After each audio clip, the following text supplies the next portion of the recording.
ध्यान एक निवेदन करो, हर किसी के सौभाग्य में भगवान की कथा श्रवण करना नहीं लिखा है। तुलसी पूरब पुण्य विनो हरि चर्चाना सुहा। जिसके पूर्व जन्म के पुण्य नहीं होते हैं महाराज, वह भगवान की कथा को श्रवण नहीं कर सकता। पहली बात तो आ ही नहीं पाएगा यहाँ तक, और आ भी गया ना तो उसका मन ही कथा में नहीं लगेगा। कभी घुटने दर्द करेंगे, कभी महाराज कमर में दर्द होगा। क्यों? क्योंकि जो उसने पाप किया है पिछले जन्म में, वह पाप कहता है रे मानव, अगर तूने भगवान की कथा को सुन लिया तो मुझे तुझे छोड़ करके जाना पड़ेगा, और मैं तुझे छोड़ना नहीं चाहता हूँ। इसलिए कभी घुटनों में दर्द होगा महाराज, कभी कमर में होगा, पर जो भगवान का कथा का सच्चा रसिक होगा महाराज, वो कहेगा चाहे मेरे सारे शरीर में दर्द कर दो, पर जब तक भगवान की कथा का आज का विराम नहीं हो जाता तब तक मैं यहाँ से जाने वाला नहीं। मैया सती ने कथा को श्रवण नहीं किया,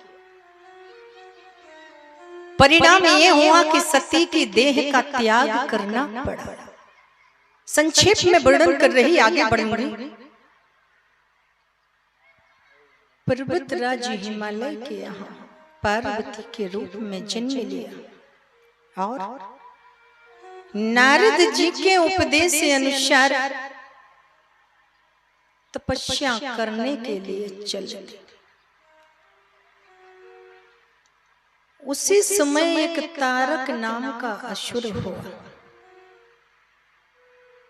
रामचरितमानस में प्रातः स्मरणीय पूज्यपाद बाबा गोस्वामी तुलसीदास जी महाराज लिखते हैं कि तारे के असुर भाइयों ते काला तारे के असुर भाइयों ते काला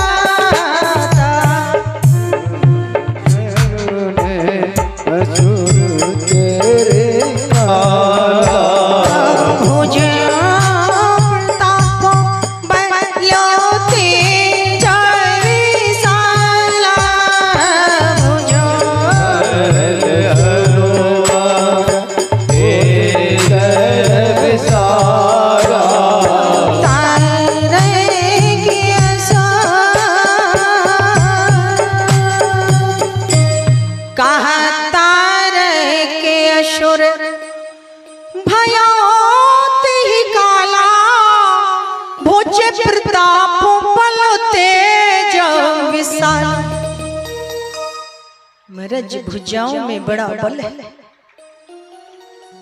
उसके अंदर बड़ा तेज है, देवता भयभीत है।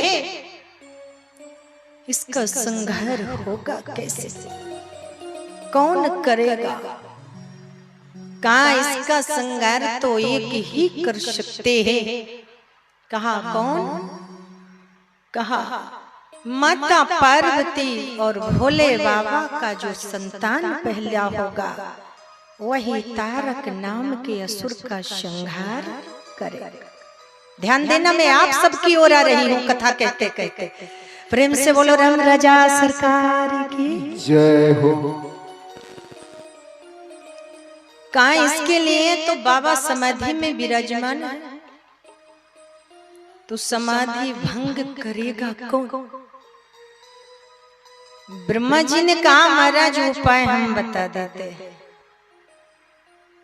देवता उपाय बताने में सबसे आगे होवे करते। कहा कामदेव को बुलाओ, और कामदेव जाकर के महादेव जी की समाधि को भंग कर दे। रज कामदेव को बुलाया गया। कामदेव ने आज सारा चर्चा सुना। काम ने सोचा काम तो टेढ़ा है, इसमें तो मेरा राम नाम सत्य भी हो सकता है। पर महाराज जी अपने लिए तो सभी जीवे करते हैं। अरे जीवन तो उसका है मेरे धर्म प्रेमी बंधुओं, जो दूसरों पर अपने जीवन को निछावर कर दे। इतिहास में जिसका नाम लिख दिया जाए, जीवन तो उसी का होता है। आज कामदेव चल पड़, एकदम संक्षेप में वर्णन कर रही हूं, और जाकर के सारे संसार को काम के बस में कर दे। तब आपन प्रभाव विस्तारा, निज वस कीन सकल संसार। और जैसे ही महादेव जी की तरफ गया ना, रौद्र रूप देख करके आज काम भयभीत होकर के भाग करके खड़ा हो गया। रुद्र ही देख मदन भय माना, दुराधरस दुर्गम भगवान।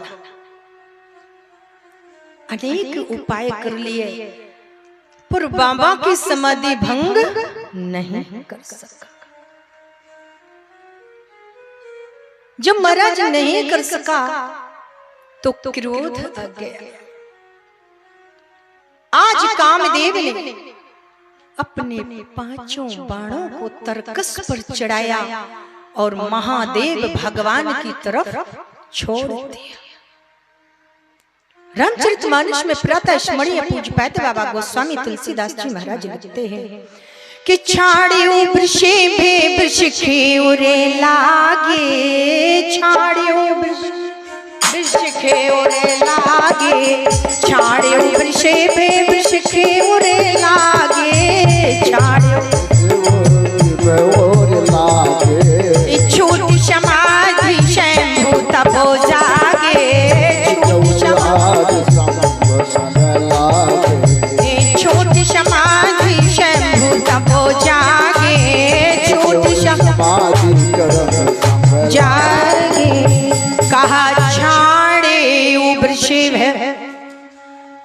वृषिक और लागे, छोटी समाधि शंभु तपो जागे।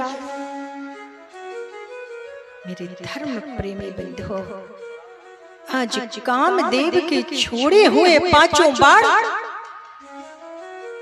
बाबा महादेव के हृदय में लग गए। महादेव जी की समाधि भंग हो गई। ध्यान दे, बड़े विद्वान श्रोता है, कभी कोई भजन कर रहा हो ना, आपका कितना भी आवश्यक उससे मिलना हो, पर कभी भी भजन में व्यवधान नहीं करना चाहिए। चारों तरफ बाबा ने देखा, कौन है? देखा तो डर के मारे आम के पल्लों के बीच में छुपा हुआ कामदेव बैठा था। जैसे ही बाबा की दृष्टि पड़ी, क्रोध के कारण तीसरा नेत्र खुल गया।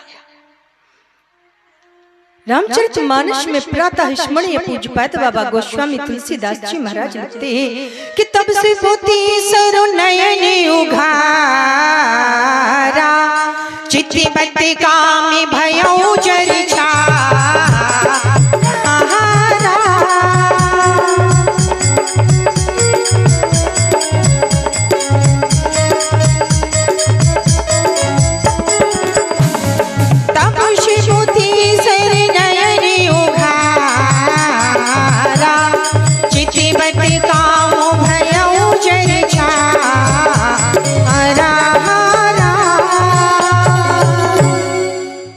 कामदेव जरकर के छार हो गया। प्रेम से बोलो शंकर भगवान जय हो। कामदेव की पत्नी रति रुकती हुई आई बिल्कुल संक्षेप में वर्णन कर रही, आगे जो कथा होगा वो विस्तार से होगा। अभी बाबा ने अनेक प्रकार से समझा करके रति को वापस भेज दिया। जब यदुवंश कृष्ण अवतारा हो यही हरनि महामही भारा, कृष्ण तनय पति हो यही तोरा, बचन अन्यथा होय ना मोरा। भेज दिया। अब आए देवता। महादेव जी ने कहा, कहो अमर देवताओं, आपके आने का कारण क्या है? ध्यान देना, राधे श्री राधे। अमर देवताओं, आपके आने का कारण क्या है? किसी ने कुछ कहा, किसी ने कुछ कहा। राम जी सरकार ने कहा, हम तो एक ही बात कहते हैं, महादेव जी आज मैं आपसे कुछ मांगने आया हूं कि जाहो विवाह सेल जय, यह मोहे मांग दे। बाबा ने कहा, आज्ञा सिर पर नाथ तुम्हारी। रमजी सरकार ने कहा, सिर पर नहीं विराजिएगा, अगर शीश पर विराज लिया तो महाराज गंगा मैया की तरह कितने समय तक नीचे ही नहीं उतारोगे तो हो गया कल्याण। प्रेम से बोलो शंकर भगवान की जय हो।